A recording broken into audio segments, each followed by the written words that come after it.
might be coming in. I do know that we're being filmed, so maybe people didn't want to come out in the hot weather, but I know a lot of people are really interested in CICF, so hopefully we can encourage them to watch it on YouTube. With me tonight is Josette Robinson. She is the Community Leadership Officer at the Central Indiana Community Foundation.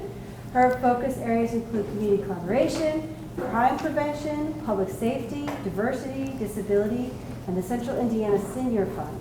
Additionally, Josette is a research assistant for the O'Neill School of Public and Environmental Affairs at Indiana University, Bloomington. And prior to this, she was a grants research associate for the Ivy Tech Foundation.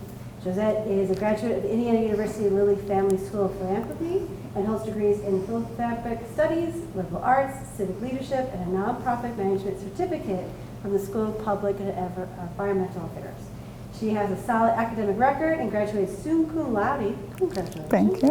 Josette is passionate about diversity, equity, and inclusion, and desires to help develop a pipeline for minorities to obtain leadership roles within the philanthropic sector. Not saying that word right, I'm so sorry. Interests include social and restorative justice, social entrepreneurship, civic engagement, grassroots community building, capacity building, asset-based community development, and grant making through the lens of racial equity. Thank you very much for coming tonight. Thank you all for having me. So today I'm going to just talk about our new strategic plan and how we came to change our mission at the Central Indiana Community Foundation. So we started this work about 3 years ago, and we were looking at how we engage in our grant making, and we looked at research from around the country, and we came up with our why as what motivates us and how we do our work. So we learned 3 basic things through this research. 1, that there's a growing gap between the affluent and the poor in Central Indiana. 2, that the chances of making it out of poverty are slim, and the chance of doing better than your parents are decreasing rapidly. And we learned also that race has a profound impact on opportunity. So we changed our mission, and our new mission is to mobilize people, ideas, and investments to make this a community where all individuals have equitable opportunity to reach their full potential, no matter their place, race, or identity.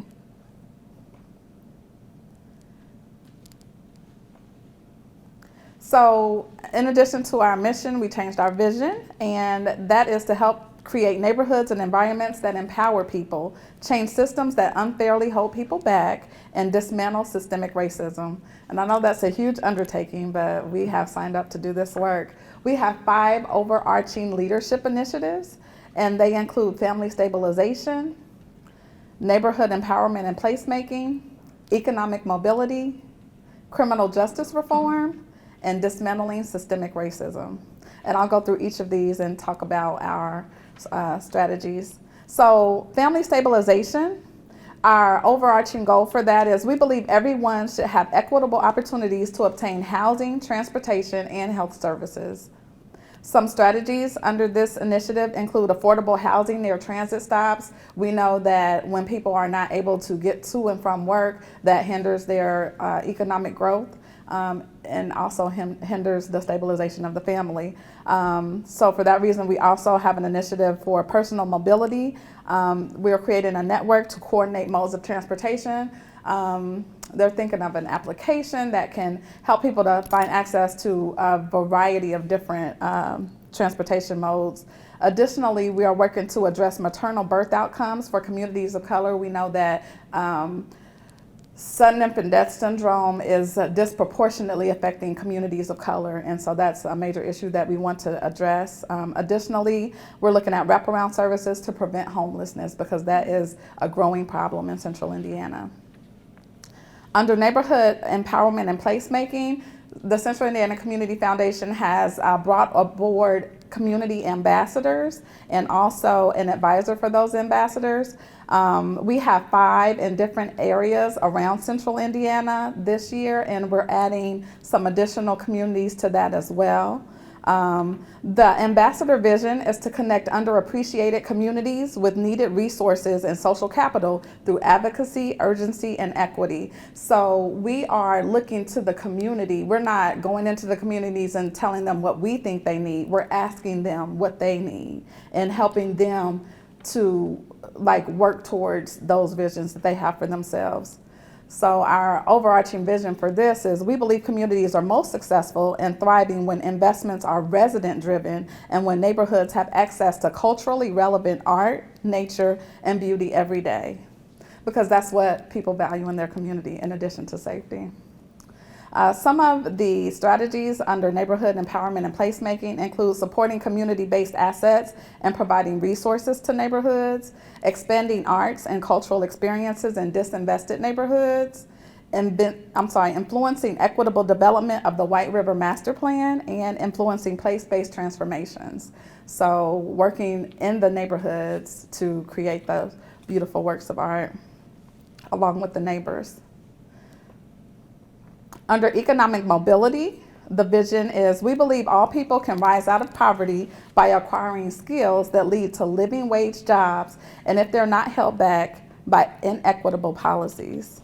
Inequity really squelches the growth of people's economic mobility. So some of the initiatives under this strategy include better aligning scholarships, raising awareness of and addressing racial disparities in education, championing policies that support economic justice, and engaging opportunity youth. Opportunity youth are youth between the ages of 16 and 24 years old that are not working, not in school, and not in the service.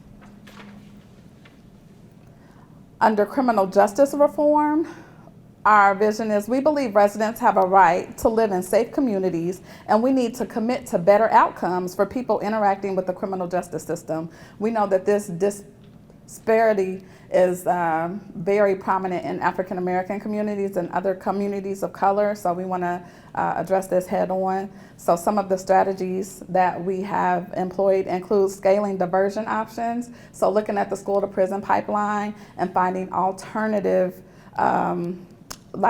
punishment instead of expulsion and suspension. Additionally, we're working with all the neighborhoods to create a safety index so that they can it's giving us baseline information so we know how safe people feel in their community, so we'll know what we need to do to make them feel safer. Additionally, we're coordinating services for reentry and violence reduction. So working with organizations that are in those spaces, and then advocating for bail and access reform. One of the organizations that we're working with for bail reform is the Bail Project, and that's something that we're helping them to raise money to address cash bail, because we know that this is, again, disproportionately affecting people of color, and people are not in jail because they're necessarily guilty. They're staying in jail because they're poor. And so we want to eliminate that barrier, and then, still hold people accountable, right, for their actions, but not criminalize poverty. And then the last initiative is dismantling systemic racism. CICF defines systemic racism as policies and practices upheld and perpetuated by institutions that benefit people who are white at the exclusion of people of color. So we're committed to becoming a fully inclusive and anti-racist and multicultural organization moving forward. Our CEO made this commitment publicly at our our April 11th launch, and basically just let everyone know that in the past we have been a white power institution, meaning that white men have been in positions of power at our organization, and moving forward we're going to be more inclusive, more equitable, and consider how we're engaging in our grant making to make it more fair and more just. So some of the strategies we have, we're inclusive in hiring staff and vendors that are from communities of color. So promoting those vendors who normally get overlooked. Also, we're educating our staff, our board, and our community about systemic racism. We internally have taken a hard look at ourselves. We send every one of our staff members through Undoing Racism. It's a 2-day training. It happens at the, not Children's Bureau, Child Advocates. And they do a very deep dive on racism and looking at that. And if any of you are interested, we do have 6 spots for every session that we offer at Child Advocates that CICF sponsors. So if anyone's interested in attending, we could open that up for you. I'll give you my card and you can email me. We'll set up a date. In addition to that, we have an Opportunity, Equity, and Inclusion in that advisory council that is made up of different community leaders, some of our board members, and community members around the city. In addition to that, we have an equity index that we'll conduct every 5 years just to see the progression of our work in this area. It's very important that we stay in tune. This is because this is such a large undertaking, dismantling institutional racism, but we are committed to this work. And we know that it's going to take more than just this generation. It's going to take more than 3 to 5 years. It's going to be an ongoing process, and it's going to be difficult work. But we are dedicated to it and also looking for partners to help us bring this idea into fruition. This is a list of our Opportunity, Equity, and Inclusion Advisory Council. So again, there are leaders from all around the city. Some are board members, some are community members, some are leaders of nonprofit organizations, but they hold us accountable and keep us on task. Do y'all have any questions? I can go into more depth about any of the 5 leadership initiatives. Yes, sir. It was just to get a better understanding of what you used some new terminology on there that I'm familiar with. When you were talking about homelessness, you talked about wraparound services. What does that mean? So wraparound services is taking a comprehensive approach. So if someone comes in and their initial need is housing, right? What other services do they need to be successful in life? Do they need mental health services? Do they need help finding a job? Do they, what other services do they need? So it's more than just saying, here's a meal for you. Absolutely. Here's some food for your kitchen. What else? So wraparound means like looking at their housing, their employment, Absolutely. unemployment. And, okay, got it. Providing comprehensive, got it. hopefully place-based services to meet all of their needs. And so we're finding that like most organizations don't provide everything. So that's why it's important to take a collaborative approach, to have a collective impact. So partnering with other organizations to help provide those wraparound services. And what about equity index? Is that like a measurement that you'll be taking? Yes, so we started this work with a State of Equity report, and we contracted with Dr. Michael Twyman, who does a lot of work in this space, to do that initial State of Equity report, and we're going to review that periodically to, measure our progress in this work. Okay, thank you. Yes, I'm going to ma'am. bumble through this. So thank you for being here. You're very welcome. CICF has been integral in bringing the trail Yes. between the town of Speedway and downtown to life, and that is how I got introduced to CICF through that work, and realized that there's a lot more than connecting communities that you do.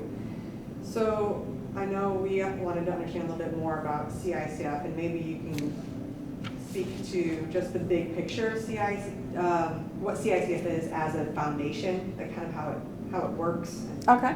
I think some of us might need a little bit of that info, but the other thing is, and this is personally, I would love for our community that is extremely diverse and has its own municipality, like we're not a neighborhood, we are a town with a government, and we have an extremely diverse population, extremely. But you wouldn't know it if you were in one part of the town or another part of the town. And we look like we are not a poor community because half of our town holds up those statistics in a way that probably keeps us from looking like we have a part of our community that struggles with a lot of the things you discussed today. I don't know at what level. I don't know enough.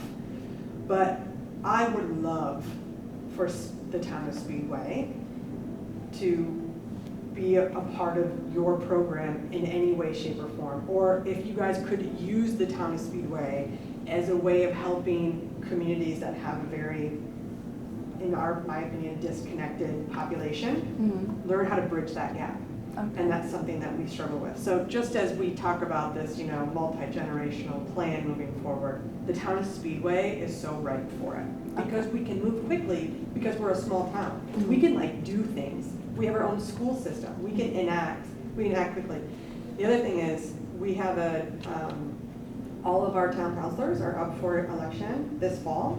And so there are going to be 5 people running for, or 10 people running for 5 spots. Right.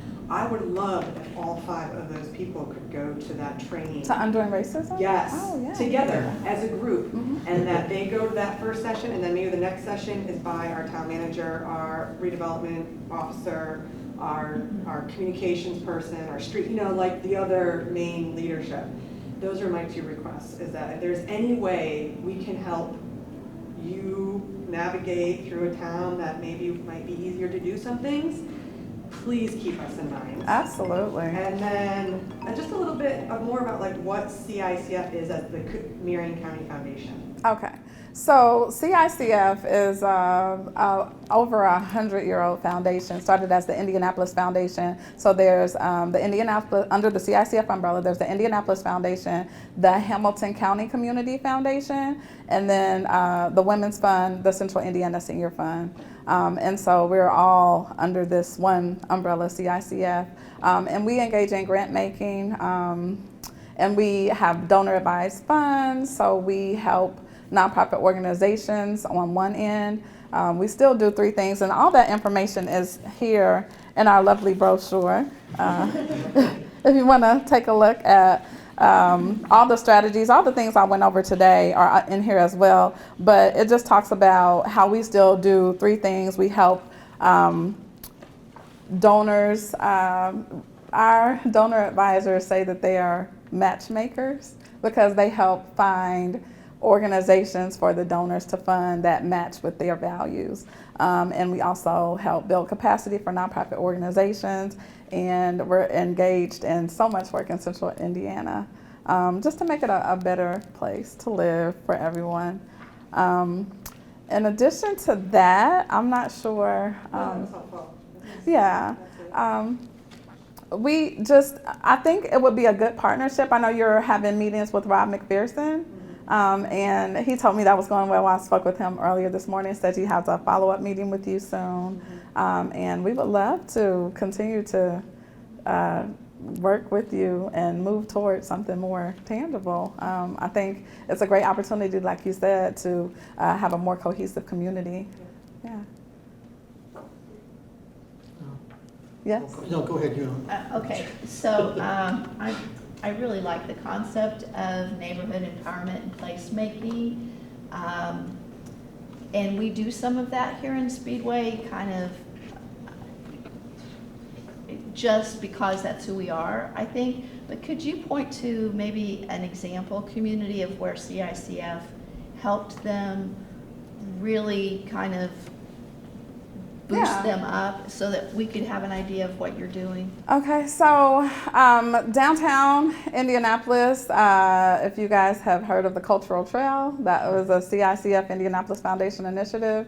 That's something CICF is very proud of, and people really appreciate that space. Something we're engaged in right now is the Far East Side Initiative in partnership with the GLICs.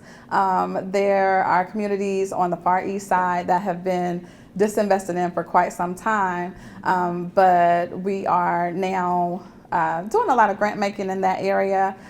Carriage House East is a community that has been disinvested for a long time, and the GLICs have poured a couple $1 million in that area now, and you're starting to see it thrive. It's currently a food desert, so we're looking at other opportunities to bring in other donors and people who want to build community in that area. So we have a partnership. CICF is kind of just the voice behind this one, but the city is putting the dollars in place. There's a Lyft program to provide transportation, $1 each way, to residents who live on the Far East Side to get them back and forth to the grocery store because it is a food desert. So initiatives like that. Yes. I was going to say follow-up, and so how were those needs identified? How did that, so that you went in and provided some assistance, but how was those targeted? Through having community conversations, our ambassadors are very integral parts of finding out the needs of the community. We don't go in and say what we think they need, we ask them. And so having sit downs with just different community members and finding out what their interests are, what their needs are, what their vision is for their community, and then working with the assets that are already in place and helping them to realize the assets, because sometimes you look at a community that has been disinvested and you don't see the beauty in it, where you, as you could say, well, you do have parks, we can make them nicer parks, but there are existing assets in those communities, and helping people to see the beauty in that. Yes, sir. I'm always interested in, I was pleased to see you had something about identifying opportunity youth between 16 and 24. Yes, How sir. do you find them, or are they people that are youth that have fallen out of the system, kind of like they've either dropped out of school, or how do you find them to know to engage them? So a lot of the organizations that we provide grant funding to are working with this specific population. Like you said, these are youth that are no longer in school for whatever reason. Sure. And are unemployed. So we fund organizations to work specifically with these populations to help them find employment, get enrolled in school, and find out what other wraparound services they need, and then provide those services. That's great. Thank So you. I think us having a small school system, I feel that our leaders in the schools do try to watch out for all, and I know that our dropout rate is pretty low, and but then there's those, I think, that when they do graduate, and our graduation rate is pretty high too, compared to like IPS, but I know that there's kids that still, when they hit 18, or even 16, 17, they kind of drop out, and they kind of get lost, and it's unfortunate. So I'm glad you've got something started to look out for them, or to help engage them. Absolutely. I know it has to be a two-way thing, where they have to want to change too, or find opportunities to get out of their rut that they're in. Right. Okay, that's great. Thank you. Yes, ma'am. So I was curious, and you may not be able to tell us this, but I'm assuming that you have differing levels of grants, dollar amounts. We do. So we're How do you make those decisions? we're an $811 million organization, and different grants have. So, for instance, we have the Community Crime Prevention Grant Program that actually portal just closed. The window to apply just closed. And with that grant round, we're going to award $2.75 million.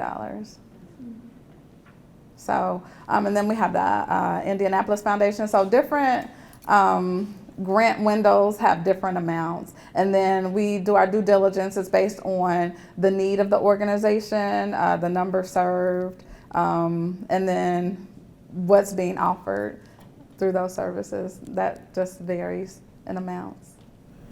I was also curious and wondering if you can give us some examples of what you're doing for maternal health. and infant mortality. So Andrew Black is the director over that particular initiative, and he just funded.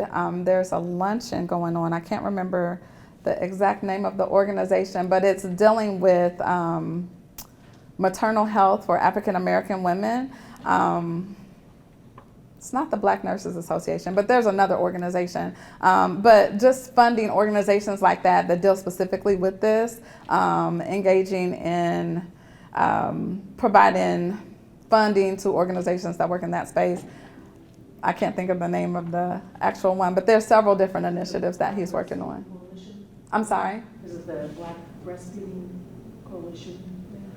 I don't recall the name of it offhand. I'm sorry. I can look it up when we're done, though. Absolutely. It's in my email. I just know that it's a huge state initiative and concern for the health department. Okay. So I was just curious what projects you were So planning to we each have different initiatives or focus areas, and that, unfortunately, that's not one of my focus areas, so I don't know the intricate details of it, but I can definitely find out and get back with you. Well, of all of your focus areas, which one are you like most passionate about? I think crime prevention, because that's so important to everyone. It affects everyone, like regardless of who you are. Everyone wants to live in a safe community. I think I'm excited about this year's grant round because we get to not only make grants to organizations working in that space, but also to do some capacity building for organizations who may not be competitive enough to compete for those major dollars. We can help build their capacity so that in the future they are able to compete for funding, because we're finding that these smaller grassroots organizations are already doing the work, but they don't have the necessary technical assistance and capacity to compete for the dollars to get paid to help expand their programs so they can help more people. In addition to the grant dollars, do you then provide some of those wraparound services for those organizations too? Capacity building, so Yeah. training for staff, yeah, absolutely. And we work closely with the Office of Public Health and Safety. Yeah, so we'll do joint trainings because the Office of Public Health and Safety, they do a different grant for violence reduction, and they award $300,000. So they just selected their grantees, and they selected 5 and gave each of them $60,000 apiece. And so they just had their onboarding training at CICF, and moving forward, after we select our community crime prevention grantees, we'll merge them together to engage in training. We'll do like results-based accountability to help them like measure their outcomes and things like that. And then other organizations who weren't quite ready for the process or didn't do well on the application, like last year we did training with them to help them learn how to write a grant and how to build a board and things like that, just to help build capacity so that they're more competitive. So it's not just a no, it's a no and here's how you get better. That's great. Kind of like what Allison was talking about too, like we do have a lot of amazing kind of grassroots organizations here in Speedway that I feel like, we have, like, every single group has a good core collective of like people who really are passionate about their organization, but how can we like really just get our whole entire town involved and really show our town that there are these different organizations that could also just need the fundraising or just need the support or even need the volunteers. So I'm sure a lot of these organizations would be so interested in taking advantage of those services at CICF. Oh, yeah. We'll just have to tell them. Any other questions? Josette, thank you so much. Thank you for having me. Thank